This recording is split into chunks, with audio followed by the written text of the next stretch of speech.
bela jelema au fefebe ka foni wati na no kele no ka radio buto ka munumunu ni ka bla bi kononto ani shiki ana no ka fe shiki na ka ufu au ka kanuna ka ufu au ka dana ya la ka klaka ufu au ka sugantili la ka nyeshi auma la seli auma ke ka bo bananga bugu zone commercial douane ale ko fete choy tena tarata araba katabla alamsala na yaka wolon blano dana ngushira kuna fulu olubedi sabula kuna fuli ale fenye femina bifa kasre madore blaida ma kuna fulle agawsani ma kuna sirle kuna fuli dilen ko fe kasra di awma naga jurusira hakilna mimbe awla faso jolila aw be shoko fachugo mina nyema Umar Mariko kabara mbela jelena koloshi naga krafe abeja karija damelebulo rasa turu kome Sheikh Sidibe Abia Filifin Kamisogo ka jata ninga bla bololo sanfe jagu kebe jangine jara Joe Biden Abia Bramajalo Mas doko jagbo jangine ni sogoma bani sogoma somo bedi bashi fo to la yira du tabarkala kifo ajarani ka lameba befo aujourd'hui c'est trata amakle jollabi on est à jatela no de fe jate nu manini jitan gle le fe ngoti ngon ba jati jate nerbe to ka terenne ci beniga hagedo imati biya naci ni ati biye kala ga ni nginga to ka terenne ci am ka adono asro iga jate fene ka kene ne dama ngene atemulo ba jati jate mate ko don mate kulo akon na banga zo bang mama jo mate ko don kifo ajarani kalame ba befu uklobila mama sole mona sungo daina mali kono fo mali koka bololo sanfɛ an ka foli b'u bɛɛ uklobila minnu bɛ tila ka lamɛn whatsapp groupe kan an ka foli b'u ye k'u ni bɛɛ ala lajɛlen ni ɲɔgɔnma ni ala sɔnna maaw ma sɔgɔli nana k'u bɛɛ ni ce tabarkala lamɛnni la tabarkala kebe ini sogoma c'est ma sinson somo bedi on zene tabarkala ayiwa on bashi on kini on to non café ok non Lipton non ok on va faire ça c'est très bien folie que Tifo ajarani kalame jegulu bela jelen fu même puis c'est femme barakala bela jelen fu et kadiatu susa bakante ali Mariam Jara abeya alna so nute kene kono bisa la anga foli ni la kamé sorcière aplobana amafu la sorcière sama sura aplobana doni susaba la sorcière one me do okay anga foli bu bela jelen ka filfen fu rasa turu keme bela jelen fu me do okay sungalo nato wa sorosa afane be ka doka mon tobi la sorcière kebere dun ma do okay ale do ka kebere mumi igoro ya ne go la sorcière kebere ne beni todu aywa beni todu de avleni moni ale kuruko de be ma chaman de sala ato wili mangale me kuruine monia wala de yana fi moni regala moni awamse o ko ni wajibi e ko sungalo ina jangne to ay abisi wajibi do ni ordi de koko ale tisinte jigale la ni sheku ka tisinte jigala me jangne abisi bo abado mbeka ko info ko mina o la tenyi nga ko muna awo no de dai muna fa abado meta yoro mina awon tiga kuma aya ateso atiga kuma tiga abado aga ko muna ne be se nunu flatisi jangne kebe sabali mesra janta mana masa ko ngwa sabali bada ame fuli ni tamni ka di lame ba bela jelema maukacha anga bil fo mor gajaga bil ka foli ko di ama fo quartier Mali la ka toroba fo nana kashe kani sogoma amba fo ena na se fo de an b'a fo dɛ le magistrat intègre din a banna an bɛ foli ko di a ma n'an y'ale fɔ an bɛ ba ɲumankɛ fo Banangabugu la ma ɲuman k'a ni sɔgɔma kana bɔ Banangabugu la dɛ Basiru Sek le vieux Sek ka Sek laka bɛɛ fo an bɛ a Fatou fo Fatou fo Fatou awɔ Fatou Sek Fatou fo c'est obligé Fatou fo ma Fatou fo même ne de pentat yana kamisɔn ka tɛŋ mi Fatou i ni sɔgɔma voilà Fatou fo dɛ an b'a fo voilà n'an y'ale fo e bɛ Lipton caman min yan i bɛ fɛn a tɔgɔ i bɛ binbulu min citronnelle lemurukumuni bɛ k'a la e b'o min yan e bɛ thé min yan jɔn de don mun c'est Fatou e bɛ ɲamakuji min yan Fatou ni jamais kamima nege b'i la ou bien sɛma e b'o dun yan c'est Fatou k'i b'o fo i bɛ ngɔrɔ don o foli la ma ngolo ne ga jamais do jugu galo ma jamais du Fatou fo dɛ ma fɔ muso Fatou a fo Fatou Sek ne tɛ jamais du mais i b'a bolo falen de a sogo la ne mun ko ye an b'u fo Fatou ni sɔgɔma an bɛ musokɔrɔba ka foli an b'o d'a kan k'o d'a kan voilà de vieux sila Banangabugu la k'a fo bamusa an bɛ foli k'o di a ma ka Banangabugu maa bɛɛ fo voilà ka Basiru fo yen nɔ voilà Jabate an bɛ foli d'a ma bonjour mon professeur ala a y'a danna y'a ye bon radio la kuma ye nin de ye quoi y'a ye a filɛ k'a danna kunu ɲɛmaa kun tɛ ka n tɔgɔw fɔ wa bon nin filɛ ka dɔ fɔ nin bonjour mon professeur Dr Dre dis à Diaguiné de laisser ma sœur en paix Mamadi Kébé voilà voilà Farakɔrɔ Magan Cɛɲi a tulo b'an b'a fɔ ka la battante Ami Fɔnba k'a fɔ ka monsieur le maire Chaka Kone a ka foli bɛ yan n b'a fɔ on sont sucrés monsieur le maire on sont sucrés voilà on sont pas sucrés on sont sucrés an bɛ monsieur le maire Mohamed Maïga Edem kɔnɔ an bɛ foli ni tamini an bɛ o lase an ma aw sɔn burankɛ sɔgɔmada in na lui c'est mon pote lui c'est mon frère lui non a bɛ taa seli kɛ ɲamɛ de lui c'est mon tout voilà maa bɛ seli kɛ fana de awɔ l'excellent Mohamed Dramane Traoré a ka foli o bi yan a fɔ an bɛ ba ɲumankɛ fo ka Musa Kulibali fo Bal de Brek Bintu Jawara a ka foli bi yan Masire Magaji a ka foli bi yan Tɔnɔ Mori an bɛ foli da a ka foli bi yan Tɔnɔ Mori a ka foli bi yan ka Jabate fo Yontem kɔnɔ awɔ a ka foli bi yan Ali Ja a ka foli bi yan an bɛ foli d'a ma tabarakala ka lamɛnbaa maaw ka ca dɛ Diaguiné an bɛ taa fo Jumara i bɛ yen nɔ a n tɛ yen nɔ Diaguiné o ni an ka jan dɛ o bɛ fan jumɛn o bɛ fɔ Nara yan fan fɛ n terikɛ bɛ yen non Diaguiné a y'a kɛ sa semaine o semaine on nous a envoyé thé ni sukaro thé ani sukaro semaine o semaine o ka ɲi a kana k'i kɔnɔ k'i ka yan tew don dɛ ayi dɛ thé bɛ thé a yɛrɛ don dɛ fɛn ma bɔ thé la thé pur 100% ordi b'a dɔn a bɔra Chine yan ayi Chine cogo di ça c'est made in Mauritanie voilà d'accord Chine cogo di n b'a fo chinois tɛ i t'a k'o minɛ yan Tijani Gaku an b'a fo an bɛ foli d'a ma Sega Sumare Sega a ka foli bɛ yan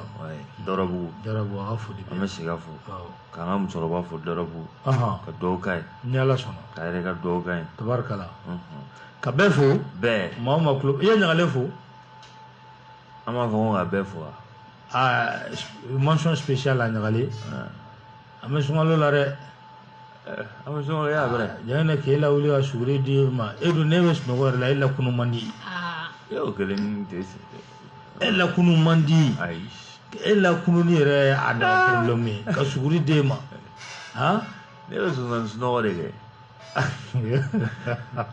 jo i kan ka Ɲagalen fo dɛ spécialement Ɲagalen fo dɛ a fo salut Ɲagalen an b'a fɔ k'an bɛ bɛɛ fɔ Aïssa elle est spéciale voilà bien sunkalo tile 11 a fo afo sabal idella quoi jagoate quoi angata jagoate sa antara ma no ne jangne ngale fusa wuli ka suguli tuma ngale fusa ameke ya 14h 15h e usirga appel keti kasirenga surofana yele mati kasoro min sarala yele 15h e be surofana yele ma ibe min fo avec la ko to be gablay ngale fo elle est spéciale ame befu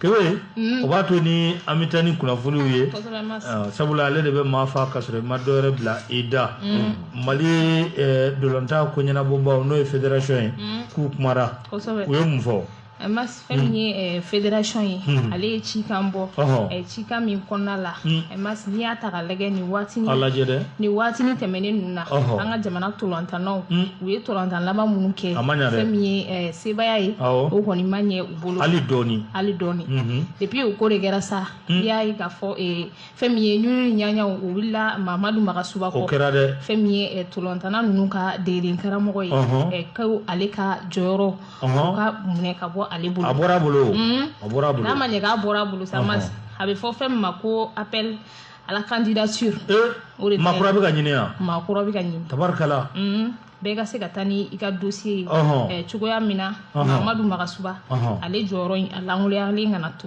tabarkala mas communiquer en konna la o ba yira ka fo femier mission munu bina confier tegeden karamo la kura olu be talike ka se ka an ka jamana tolantanaw ka se ka sebaya ko assurer u ye kɛrɛnkɛrɛnya kani minnu natɔ filɛ nin ye kan 2023 ka se 2025 ta ma fo ka taa se coupe du monde ba min nale 2026 o ye sumayana ko ye dɛ an kun bɛ dɔ in da la sisan an ma se ka taa an bɛna 2026 de ɲini masi mɔgɔ t'a dɔn ala k'an si jɔ k'a kɔnɔ jagɛnɛ ɲamakɔrɔ layiba a bɛ se ka taa n'a ka lisi ye dɛ entraîneur do kebe b'a dɔn a ɲamakɔrɔ layiba m'a dɔn voilà layi tɛ entraîneur ye layi ye kunnafoni dila ye ani 13e mɔgɔ ka match la 26 mars la layi mati jɔ k'ale y'an ka entraîneur ya layi ye kunnafoni dila de ye ne yɛrɛ min ye bidonna ye i bɛ taa ne jɔ défense la ne ɲɛ bɛ k'a yɛrɛ kun kunnafoni dila de don a bɛ se ka taa ni disi ye a bɛ kunnafoni de di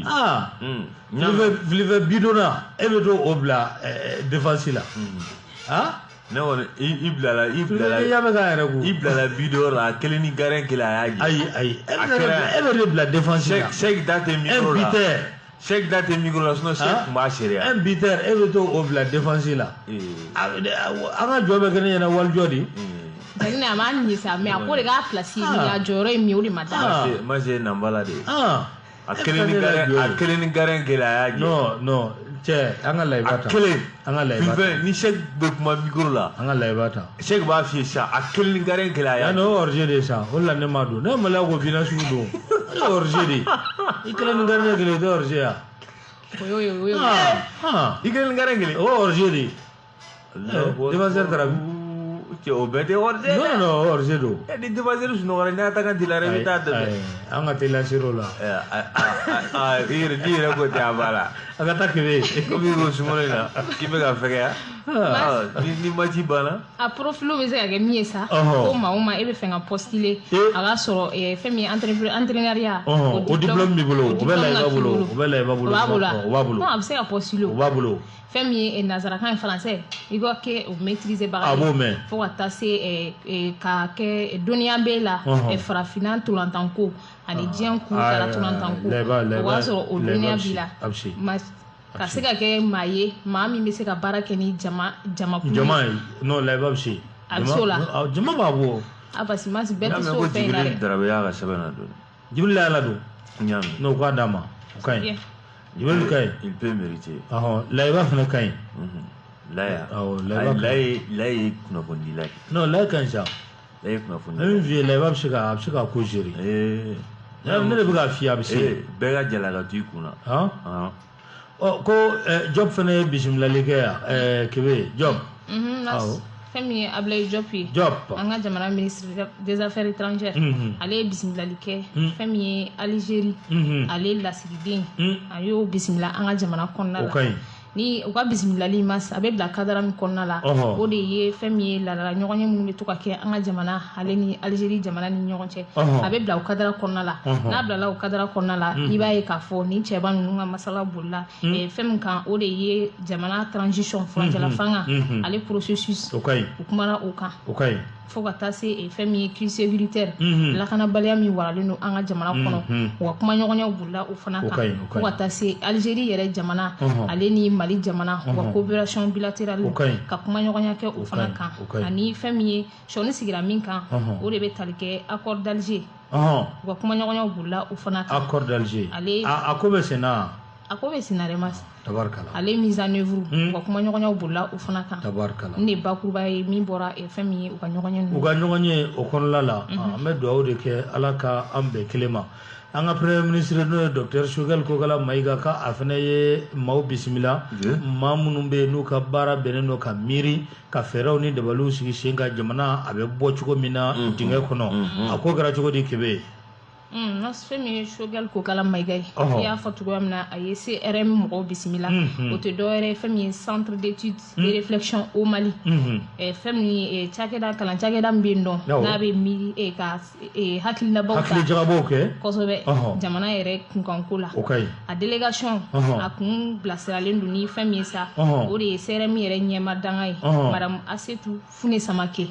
ministre kɔrɔ ale tun b'a ko ɲɛfɛ fo ka taa se fɛn min ye jamana premier ministre kɔrɔ wɛrɛ fɛn min ye Musa Mara ye ale fana tun bɛ délégation in na yɛlɛma Mara n kɔrɔkɛ ka kuma yɛlɛma Musa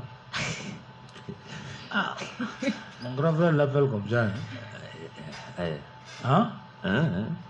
ale kɔrɔkɛ b'a wele ten o yɛlɛma Musa kɛ kɔrɔkɛ b'a wele ten de terikɛ Amidu ye ni terikɛ Amidu ye an terikɛ Amidu ye minɛ Amidu c'est mon ami mais n kɔrɔkɛ Kasim ale b'a wele ten de ko yɛlɛma Musa tabarikala an ka taa Kebe mas n'i y'a ta ka lajɛ fɛn min ye CRM ye sa Janginɛ ale créé la san 2015 a sigira sen kan fɛn min ye ka se ka hakilinabaaw ta jamana yɛrɛ kunkanko la Musa Mara ninnu u ka ɲɔgɔn ye u ni Choguel Kokala Mayiga a bɛ bila minɛn min kɔnɔ o de ye k'a fɔ u taara u ka bureau kura min na sigi sen kan u taara o bureau kura in de baaraw jalatigɛ fɛn min ye Choguel Kokala Mayiga ye a ka se ko don n'o nataw la o fana sen bɛ se ka don jamana hakilina baw ka se ka olu jalatigɛ jamanadenw bon a ye foli ta min ta fɛn min ye Choguel Kokala Mayiga ye k'a remercier dan tɛ foli min na ko n'i y'a ta ka lajɛ mas depuis tɔn in sigira 2015 jamana premier ministre foyi ma sɔn k'u reçoit ni Choguel tɛ donc a y'o foli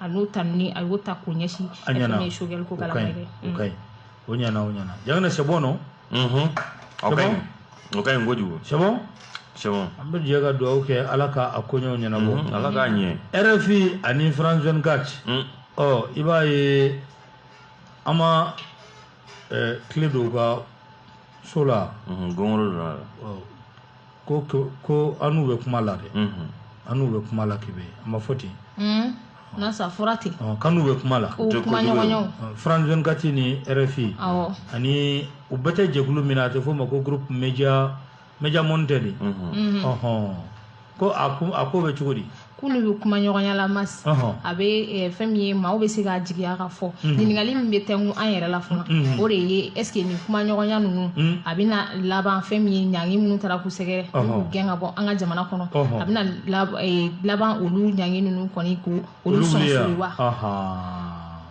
ɲininkali to min o bɛ yen nɔ an b'a gulonnen to yen Ala ka an bɛn kelen ma Amadu Sala a tulo b'an ni waati in na groupe Lumière Info Kalabankura an bɛ foli ani tanuni ko o lase a ma kunnafonidila jolen don il est aguerri un homme de terrain a tulo b'an na an bɛ foli k'o lase a ma Janginɛ i yɛrɛ kɔrɔkɛ ani terikɛ Kolo ouais c'est mon ami a tulo b'an na an b'a fo o b'a to ni an bɛ don kunnafonidi sɛbɛn kɔnɔ kunnafonidi sɛbɛn min bɛ yen n'a bɛ fɔ a ma ko Inter de Bamako a ko an bɛ don min na i ko bi ko enquête de moralité o ye jumɛn ye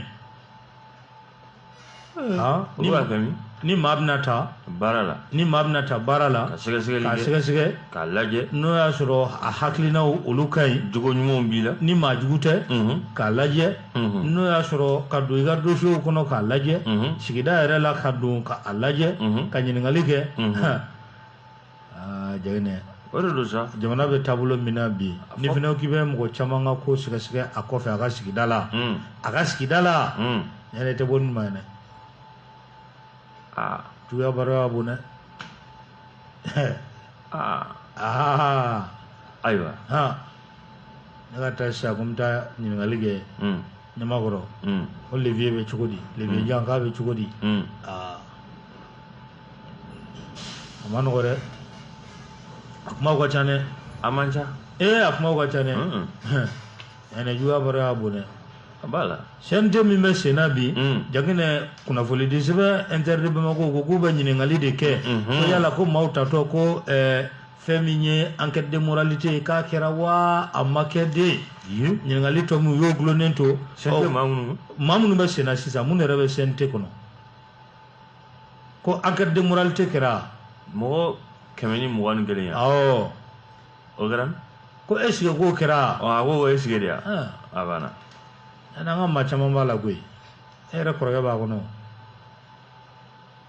e kɔrɔkɛ tɛ yan a bɛ ne yɛrɛ ka cɛkɔrɔba bɛ yen Nana Kase a bɛ yen an terikɛ fana bɛ yen jɔn Jaginɛ an terikɛ bɛ yen dɛ ki a ye hakilina jigin ok one close an terikɛ one close a bɛ yen n tɛna a denkulu tɔgɔ fɔ mɛ one close a bɛ yen a tɛ yen ne m'a faamu Jaginɛ m'a faamu Jaginɛ m'a faamu koyi da tɛ kɔrɔlen dɔn ayi a t'o dɔn dɛ tɛ kɔrɔlen dɔn wuya man ɲi m'a faamu filifɛ ni miɲɛ dɔɔni ye Jaginɛ minɛ dɔrɔn a b'a ko sisan an tɛ one close wele i bɛ miɲɛ dɔn ale man ɲi dɛ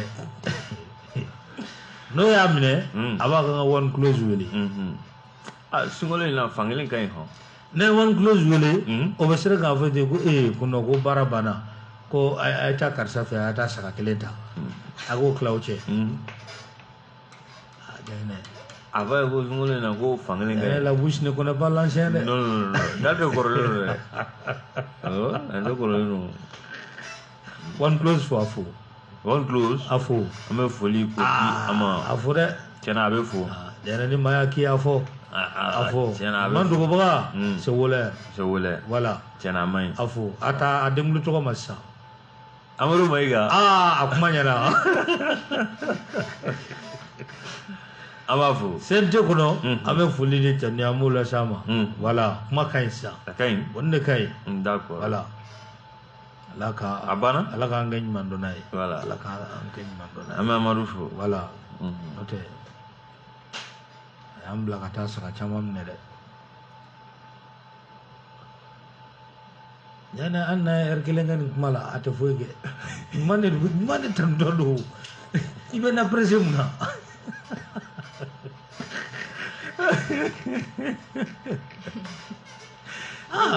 ne ko sunkalo in na i ka taa fankelen ɲini ka na k'o ka ɲi ne b'a fɔ k'i ka taa o fankelen parce que kuma in ka d'a yɛrɛ ye kuma in ka d'a yɛrɛ ye Amadu tulo b'an na kɔni voilà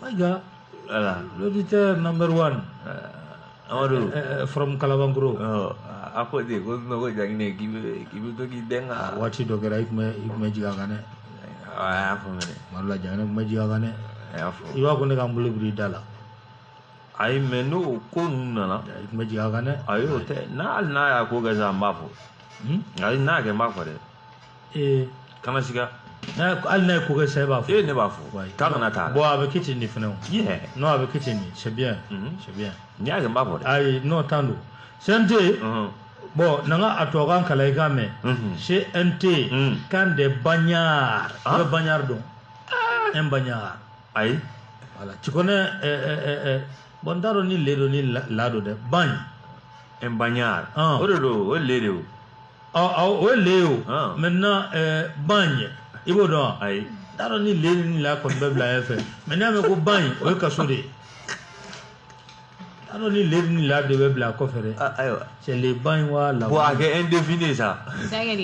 On a que les voilà les bains. Les bagnards. Voilà, un bagnard c'est un prisonnier. Un bagnard. On le met. Tu n'as pas un livre d'obé. Les chemins de l'honneur, un livre trop. Un livre là de ni moins découverte que bagnard. Un bagnard c'est un prisonnier. Quand des bagnards y siègent, c'est un lieu de malfaiteurs. Point d'interrogation BO. Qu'on a voulu dire ça, aya ira k'a fɔ ko enquête de moralité n'o ye ka larawulili kɛ k'a dɔn karisa ye maa na sugu jumɛn ye a taabolo bɛ cogo di a ka sigida la yala yuruku maa don wa maa don wa min ni a ka a jogow man ɲi nin bɛɛ lajɛlen ko nin jate kan ka bɔ yanni foroba baara i tigɛ a ka don a la ko est ce que o kɛra CNT sigitɔ wa ɲininkali tɔ min a bɛ yen nka ko bɛɛ lajɛlen kɔni b'a yira k'a fɔ ko maa bɛ CNT kɔnɔ maa min ni a tɔgɔ ko Mamadu Tangara ko Sikaso maire kɔrɔ don ko a jugera ko ka tila k'a condamné ko wa k'a bɛ CNT kɔnɔ. A bɛ Inter de y'a fɔ ne ka kuma tɛ o Inter de Bamakɔ de y'a fɔ. A jugera k'a ju b'a la wa jo. A jugera condamné kɔni kɔrɔ de ye condamné kɔni kɔrɔ k'a jɔr'i la o. Condamné o kɔrɔ k'a jɔr'i la dɛ. O kɔrɔ de y'o ye. An tɛ ɲininkali kɛ kiiri kumaw don dɛ. Condamné kɔni o b'a yira ko a b'a yira ko jalaki kɔni ko jalaki bin'i kan dɛ. Voilà. Condamné non condamné jalaki bin'i kan. A bɛ CNT la. A kɔni sɛbɛnnen don yan. A bɛ CNT la. CNT k'a bɛ yen. A bɛ yɔrɔ dɔ fɔ komi a sɛbɛnna sa n'o tɛ yɔrɔ min tugulen don na komi a sɛbɛnna sa ko n'a sɛbɛnna kɔni an b'a fɔ. Inter a taara ɲɛfɛ a ko CNT ɲɛmaa Malik Jao. Malik Jao. Ale tɔgɔ yɛrɛ. N terikɛ don dɛ. Jɔn terikɛ don? N terikɛ don. I terikɛ don. N terikɛ don. Malik Jao. N'an ka yɔrɔ kala tubabukan na. A kala. A kana fɔ ko a yɛlɛma cogo ma ɲa. Kana fɔ k'a yɛlɛma cogo ma ɲa tɛ dɛ. Le colonel Malik Jao, ancien du Comité national pour le redressement de la démocratie et de la restauration de l'État CNRD, peut-il se retrouver président du Conseil national de transition? L'homme serait à son second poste. Koni nina ke a coup d'état flanani o coup d'état kile puji ga fo ma to di fana ma nyina ma mba do ne ade ame ma nyina ma mba do no ko ma na o be ma na ni politique mo ga débat jane ni te ko kalama politique mo ni sigi ka lamet débat la bila chou ngali be jega suji la wallahi be jega suji la fa be ay politique mo ko flat ya ado ne re wallahi ne kumulo ndimi ko kule tamake ko me ko pushi de kra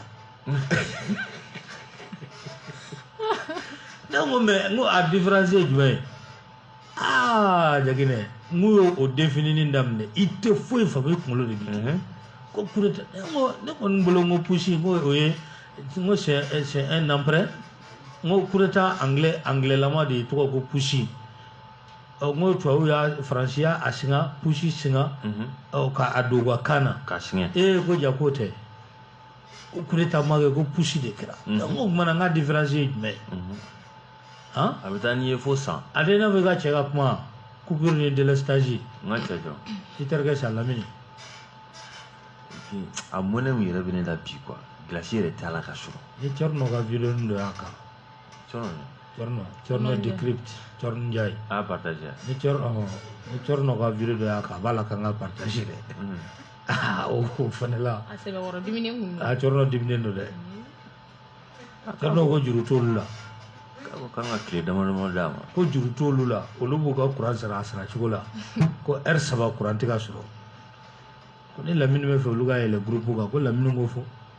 Waje kwa kurango. Quoi clé dans le dame. Non mais ça fâche hein. Ko Ai jaw ye ko baraw be sena.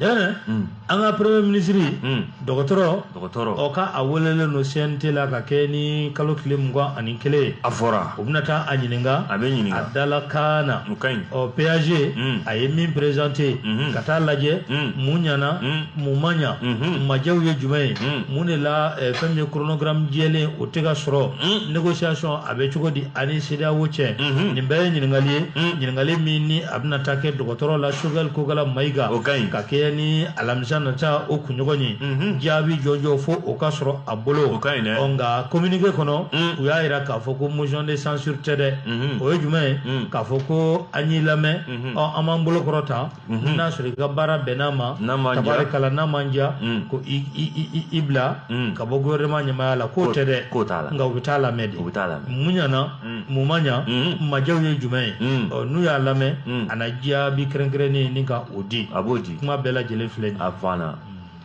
taga nyaga danu medwa okay alaka akonyo alaka olu onyanabo wato ni amedo kuna fuli di sebengono kuna fuli di sebemi na to ko indépendant wuli gajo abesena ministre du commerce atoko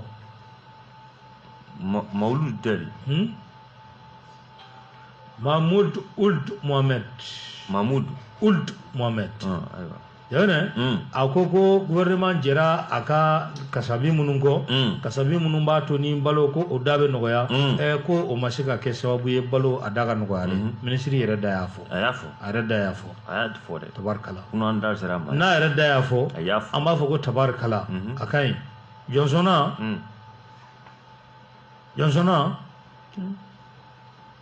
yana nga kuma da fasa iba kala ni kuma ndobe ai no kuma da fasa kuma da fa kai ka kuma ge sine we ni ngana le fara shedu ka anga mishedo be kanto fa sikon sigi langa mishedo be ka kuma dam ne ko leunga la ba ore ku kadali no wala ba me nene ale ka kuma dam ne ko leunga la ba ore kadai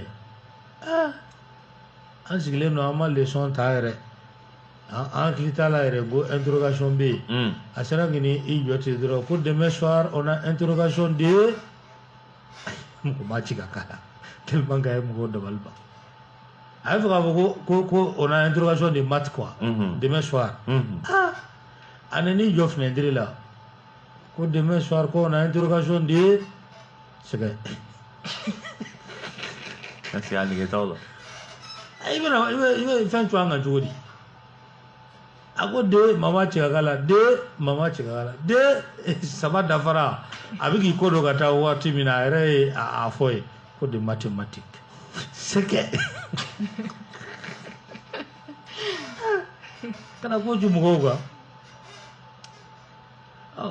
be fe ganga kuma dafa biba afo Ousmane ko Ousmane Jara mon homologue voilà merci il dimanche sous la mer ça il m'a vis-à-vis la mer dimanche sous voilà ne taishi fier ben match ka taishi fier voilà bon le président est c'est un taishi man avec taishi de président Asimi ne ma vie d'accord taishi fait mieux ne a nyefe mais ne soso il faut force mun déployer kana mo kama o force kala bo de la bara ko la segima fanta bo yere la quoi tajimani yere faut te bo yere la mi sosore igo mo be na i kama ni force mi o kala ne be la bara ko la segama ere te faut que amene mi sosore mais c'est des techniques il y a fo ago job ye taishi diplomatique de français RFI ago dia ben godia Ousmane go ne aye badagi mun jima giya iranela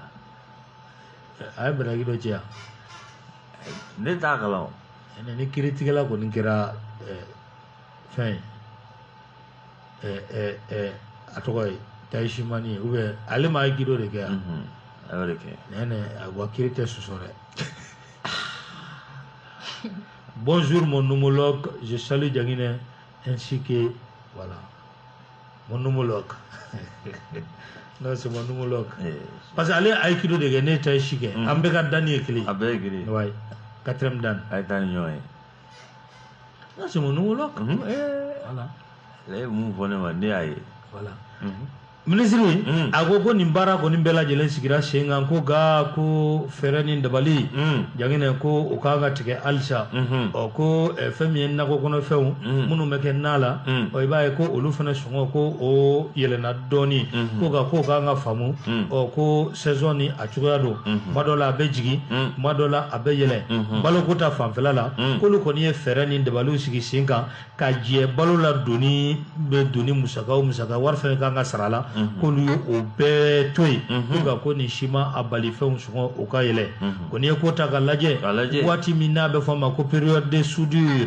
salon balo bana nyinanta marché wati ando wati era la salon ta bana nyinanta marché wa nyinanta ma dan folo ere o de media il va mettre on a cultivé non il va mettre na don o e joine do salon ta ma dan nyinanta marché ngo ya ni shene salon ta bana nyinanta marché ere ha ama suru ya ere salon ta tsaka bangale salon ta a tore be wala saka mi saka kishi o ma chuko mina ko jamana be na balo cha masanga kla mauni nyonche akasa Allah kana ke ibe ka covid ko Allah kana ke ibe ka ya rabbi ya foda Allah kana ke ibe ka da Allah kana awar kalfa munu covid war temene kalfara munu na Allah kana kalfa ulula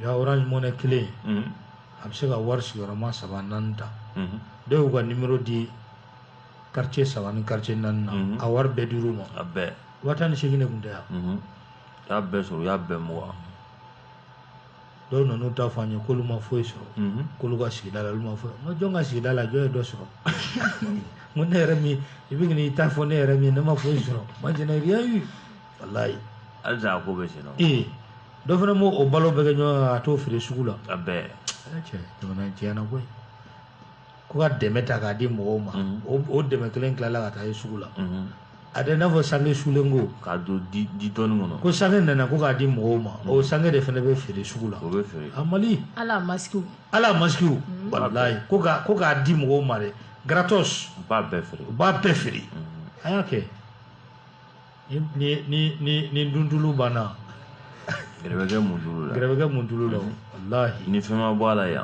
ibta la jura ba binu fe wallahi babo o jangna re ni exo dira munu manu masika ka ke chugola re nunu manga tuyi ngore be mogo to wallahi manga tuyi ni sira ni ga kuma mere me adira munu manama ka ke chugola on appelé jamana warde do jamana be jago wala sa awga ko fen dajgi jamana dew misika asuro nogala sugula chugo mina nga o fena teke ni sire iko ni kumara ye ballon boy ga kana me amabore foi ma fam la balle dans ton camp ama foi fam foi wallahi ama fam ne no ko ni afara ki expliquer ama foi fam yanna ni afara sheruga non ama foi de fam yanna je ajoute to ma reka vaga desirani na chere la c'est sur le dernier il est avant dernier ni ngoni ministre man fam ne non on n'a rien compris non anu te fe ka efra shedu quoi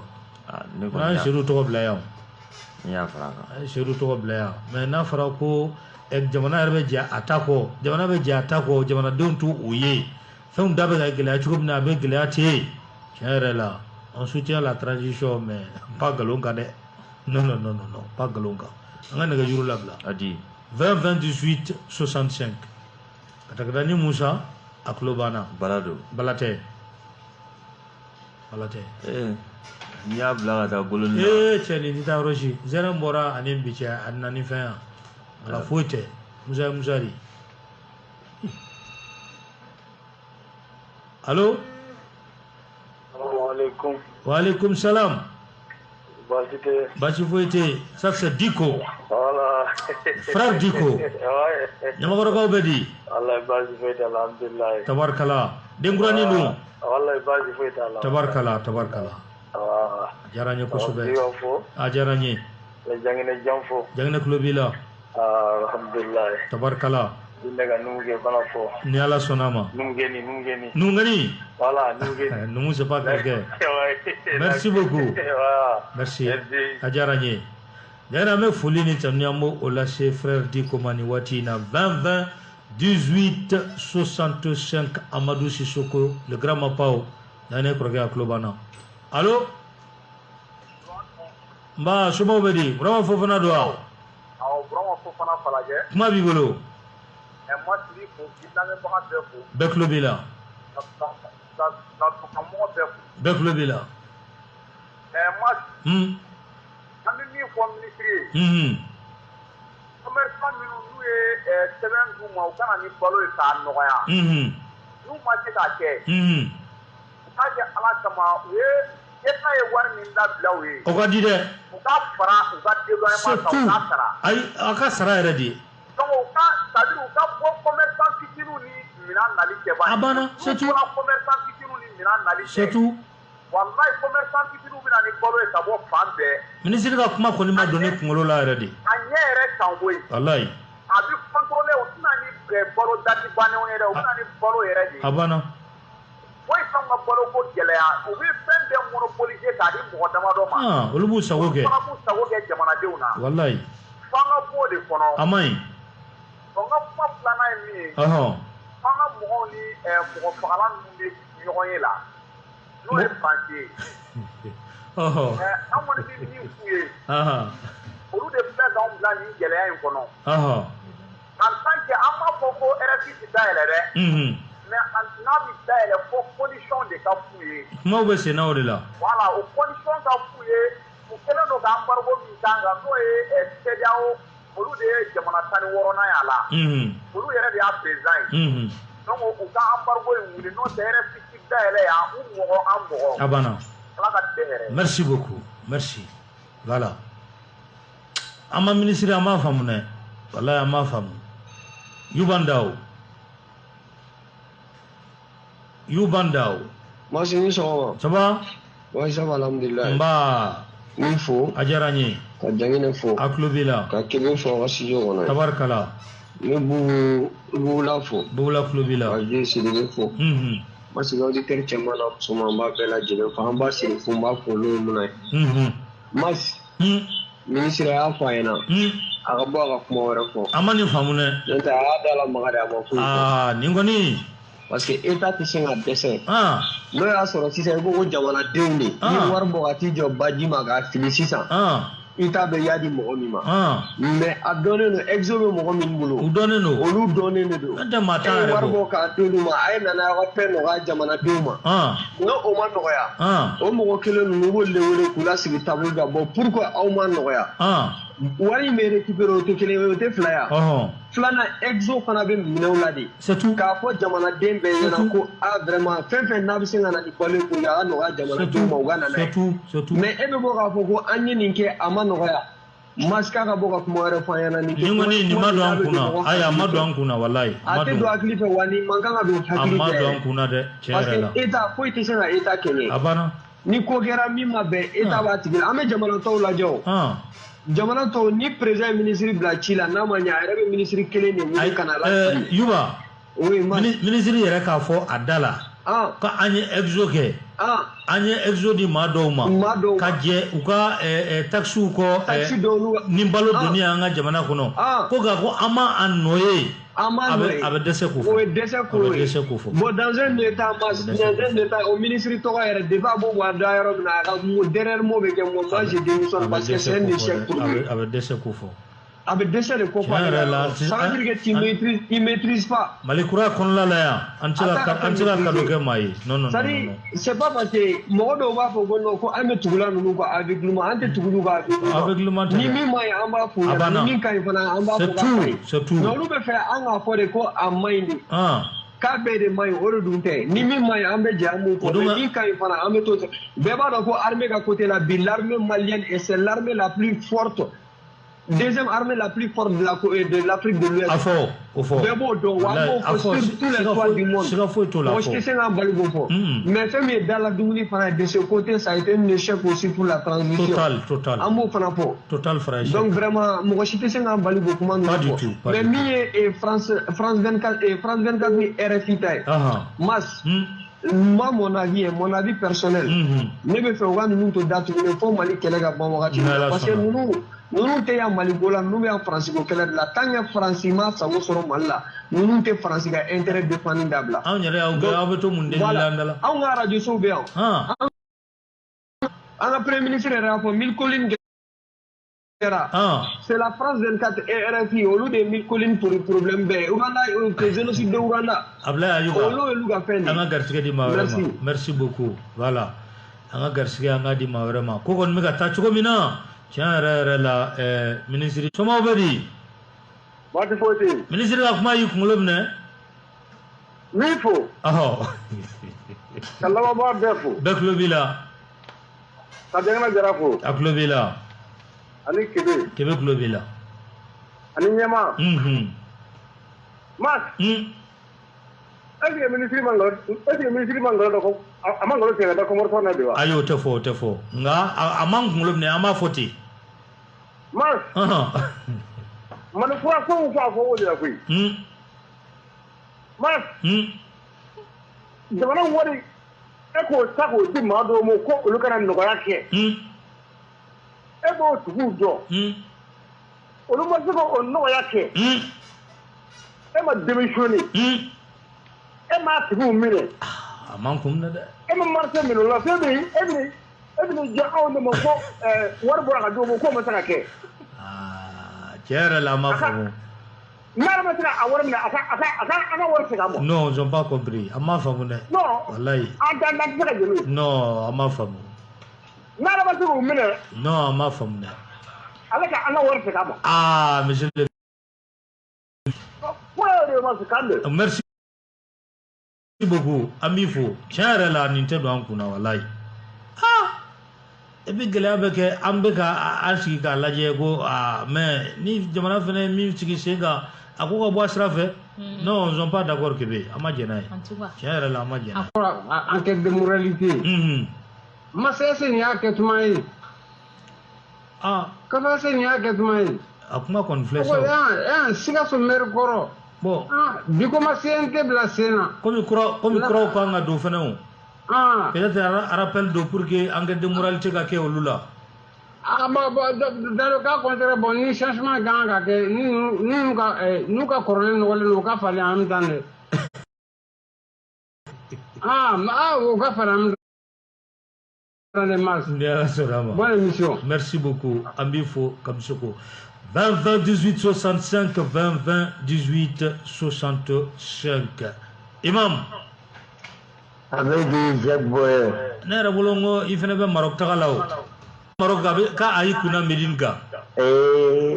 Medine ye alimami mɔgɔw de y'a wele. Ɔhɔ voilà. A taara yen a bɛ se ka escale kɛ Maroc mais a welela yen. Baco bɛ délégation na.